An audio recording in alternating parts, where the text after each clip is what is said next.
Baviera, 1922. En las afueras del pequeño poblado de Kaifek se alzaba una granja aislada, rodeada por un bosque espeso y una carretera de tierra. Nadie podía verla desde el camino principal. El lugar parecía existir al margen del mundo. La familia que vivía allí, los Gruber Gabriel, era conocida por su hermetismo.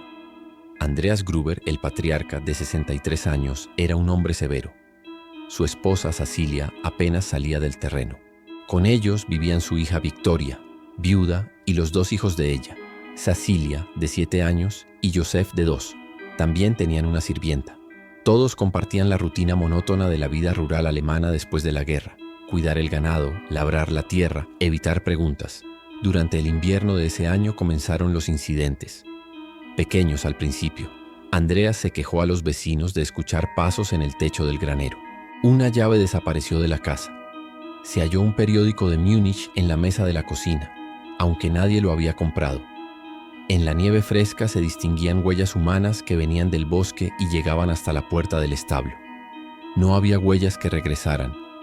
Andreas revisó cada rincón de la propiedad. Nada. No encontró intrusos, ni animales, ni rastros de herramientas faltantes. Solo un silencio incómodo, espeso, que parecía observarlo. Los días siguientes los ruidos continuaron. Golpes en el altillo, pasos sobre las tablas cuando todos dormían. Los vecinos le aconsejaron irse por unas noches, pero él se negó. Dijo que no dejaría la granja vacía. El 1 de abril llegó una nueva sirvienta, María Baumgartner. La anterior había renunciado semanas antes, alegando ruidos extraños y una sensación de presencia. Esa misma tarde, los habitantes del pueblo vieron por última vez con vida a los Gruber. Al día siguiente no se presentó nadie en misa. Tampoco aparecieron en el mercado. Pasaron 4 días hasta que un grupo de vecinos decidió acercarse a la propiedad. Encontraron la puerta principal cerrada. Los animales mugían dentro del establo. Todo parecía normal, excepto por el olor. Al entrar al granero, el grupo tropezó con algo cubierto de paja.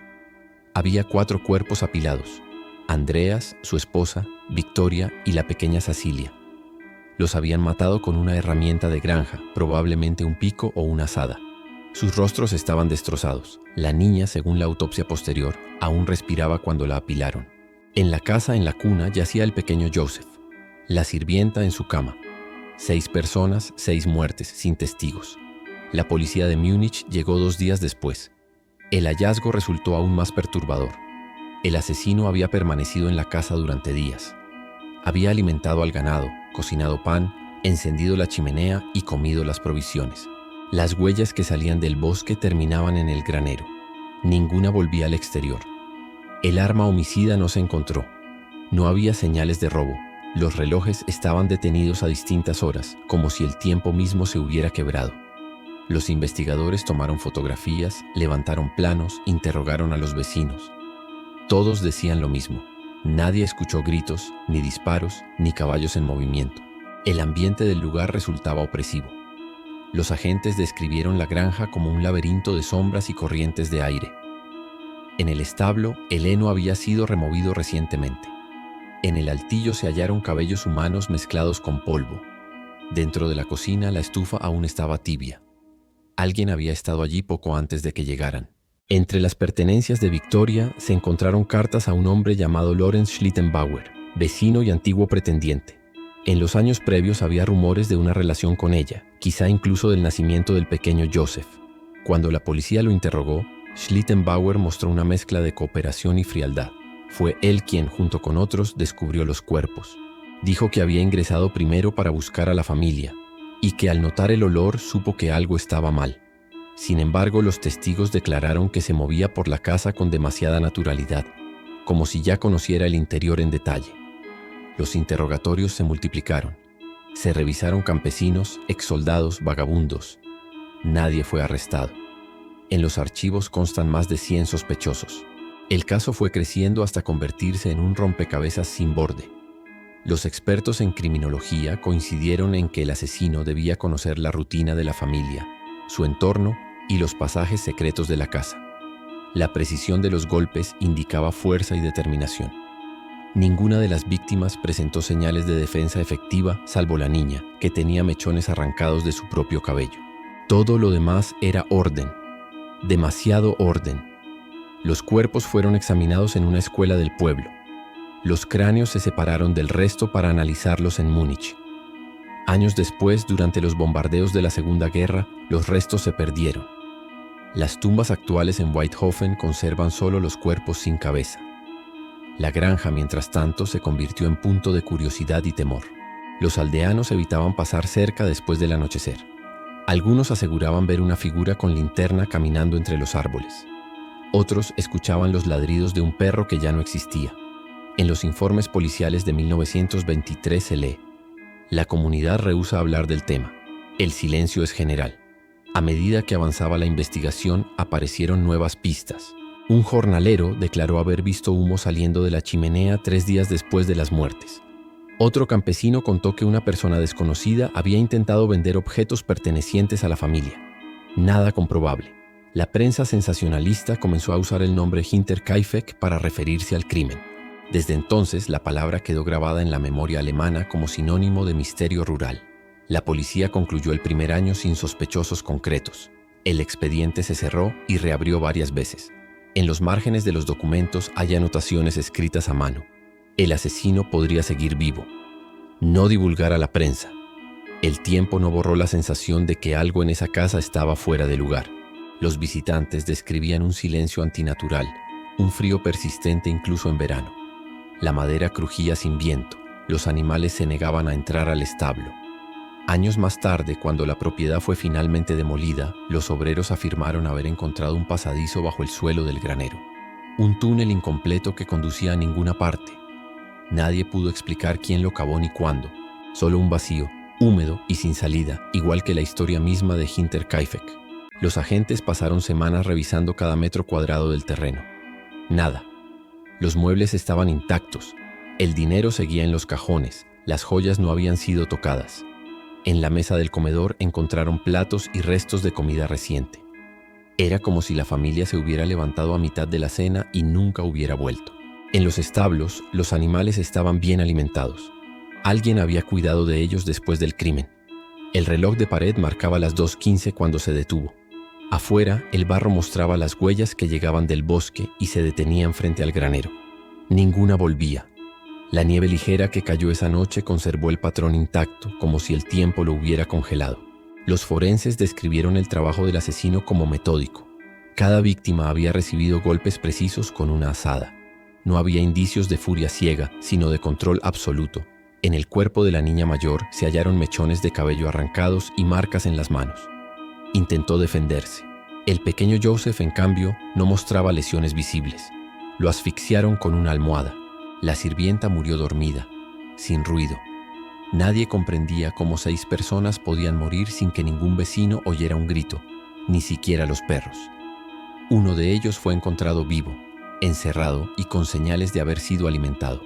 El fiscal envió a la prensa una nota breve. Crimen múltiple sin móvil aparente, sospechoso desconocido. La comunidad quedó paralizada. Hinterkaifeck era un punto en el mapa, pero su nombre se convirtió en sinónimo de horror. Los rumores se propagaron. Contrabandistas, soldados rusos, sectas, venganza. Las investigaciones se multiplicaron. Cada sospechoso parecía tan improbable como el anterior. A Schlittenbauer lo interrogaron varias veces. Admitió conocer la casa y haber tenido una relación con Victoria. Incluso se dijo padre del pequeño Joseph. Su comportamiento durante el hallazgo, entrar sin dudar, mover objetos, abrir las puertas cerradas, lo convirtió en el principal sospechoso, pero nunca hubo pruebas directas. Algunos policías lo describieron como colaborador, otros como demasiado tranquilo. Con el paso de los meses, los investigadores reconstruyeron una cronología parcial. Las muertes ocurrieron entre el 31 de marzo y el 1 de abril. Esa misma noche se vio una luz moviéndose por los campos. Alguien usó la lámpara de aceite del granero. En los días siguientes, humo salía de la chimenea, los vecinos oyeron el motor del molino y notaron que el perro ladraba por las noches. Era como si el asesino hubiera asumido la vida de la familia. En la despensa faltaban alimentos, pero también se hallaron nuevos cortes de carne colgados para secar. Los diarios de Andreas Gruber mencionaban una presencia desconocida, ruidos sobre el techo y pasos cuando todos dormían. Ninguna de esas notas fue firmada. Todas terminaban con la misma frase: el bosque observa. La policía de Múnich envió criminólogos y antropólogos. Analizaron las marcas de las heridas. El golpe inicial provenía de arriba, con fuerza profesional. No era un campesino improvisado.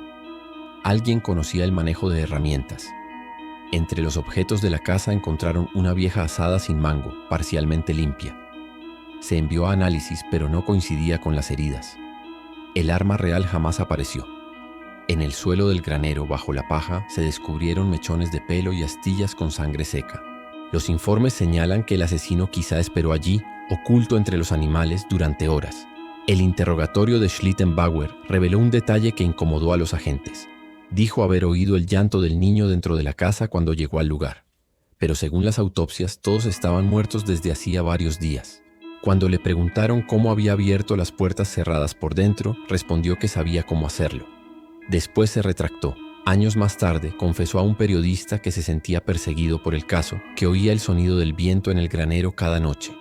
Nunca fue procesado. A medida que el tiempo pasaba, nuevas versiones surgieron. Un soldado desaparecido, un trabajador migrante, incluso se habló de un asesino en serie que cruzaba Baviera.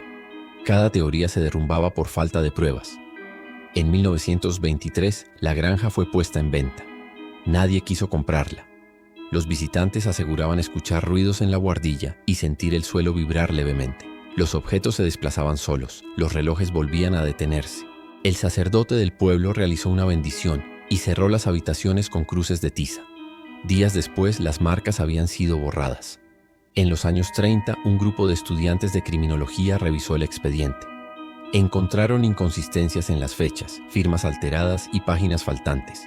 La teoría más aceptada señalaba que el asesino había sido alguien del entorno cercano, pero no se atrevieron a publicarla. En los márgenes del informe de 1935 aparece una anotación. La policía teme que el caso tenga raíces más profundas de lo que se pensó. Después de 1945, gran parte del archivo fue destruido. Solo quedaron copias parciales y testimonios dispersos. Casi medio siglo después, investigadores modernos analizaron nuevamente el ADN de las muestras guardadas en cajas metálicas. Los resultados fueron ambiguos. ADN masculino desconocido, sin coincidencias en bases de datos. Las pruebas genéticas modernas tampoco lograron identificarlo. El asesino de Hinterkaifeck parecía no haber existido. Sin embargo, en 1976, un granjero vecino afirmó haber encontrado una vieja llave oxidada entre la tierra, exactamente del tipo que la familia usaba. Las cerraduras aún coincidían. Ninguna explicación oficial se ofreció. El caso, ya convertido en leyenda, seguía generando preguntas. ¿Por qué el asesino permaneció tantos días en la casa? ¿Qué buscaba? ¿Por qué no huyó de inmediato? En las cartas que el fiscal conservó hasta su muerte se menciona la posibilidad de que el autor sufriera un trastorno obsesivo o creyera estar cumpliendo un mandato. Ninguno de los informes menciona evidencias de robo, ritual o conspiración política. Solo un crimen imposible de explicar. Los aldeanos continuaron evitando el lugar. Los pocos que se acercaron decían escuchar el crujido de la madera, pasos sobre el heno, un murmullo apenas audible entre el viento del bosque. El camino que conducía a la granja fue cubierto por la maleza. Las señales del mapa desaparecieron, pero el nombre Hinterkaifeck persistió como si la tierra misma se negara a olvidar. El expediente final se cerró oficialmente en 1955. Ningún sospechoso fue acusado. Ninguna confesión registrada. El crimen quedó catalogado como resuelto sin identificación del autor. Una fórmula ambigua que los investigadores alemanes usaban cuando el tiempo agotaba las pruebas. Los cuerpos habían sido enterrados en el cementerio de Weidhofen, sin cráneos. Las cabezas enviadas a Múnich para estudios forenses se perdieron durante los bombardeos aliados.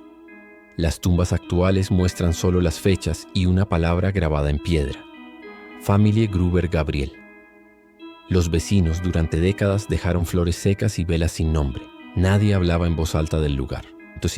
En 1952, un reportero visitó la zona para escribir un artículo sobre los crímenes rurales sin resolver.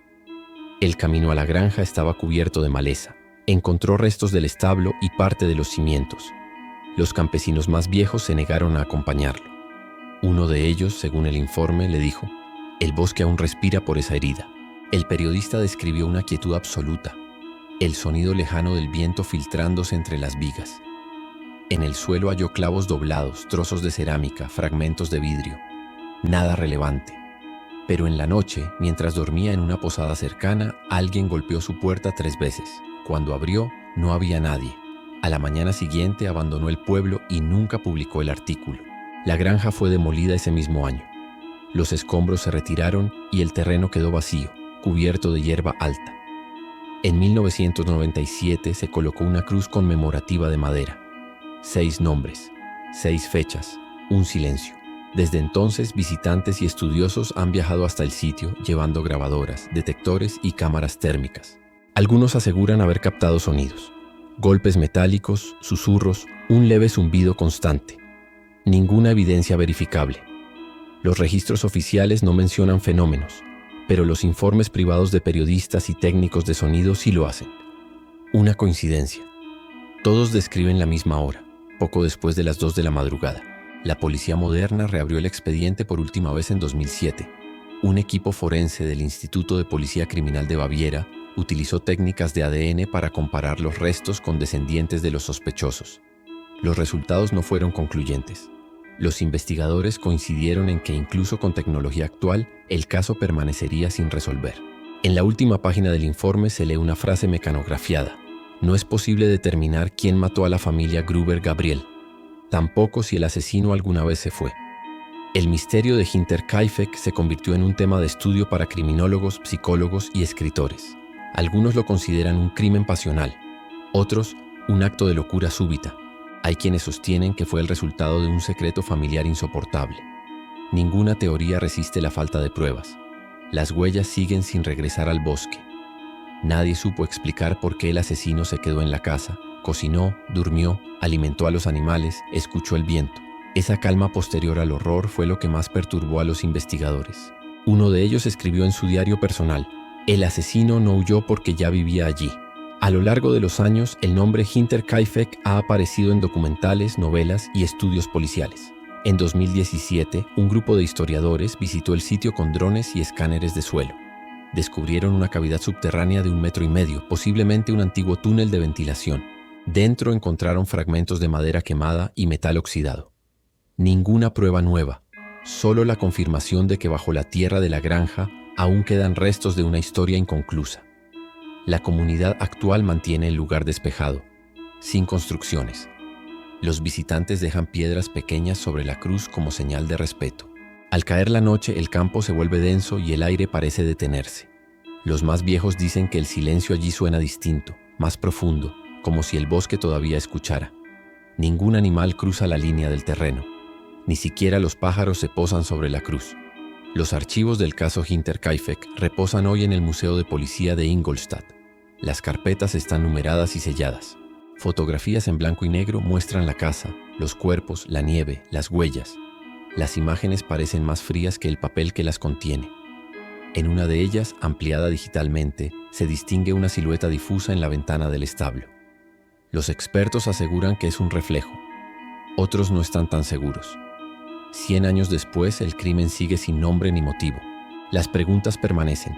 ¿Quién lo hizo? ¿Por qué se quedó?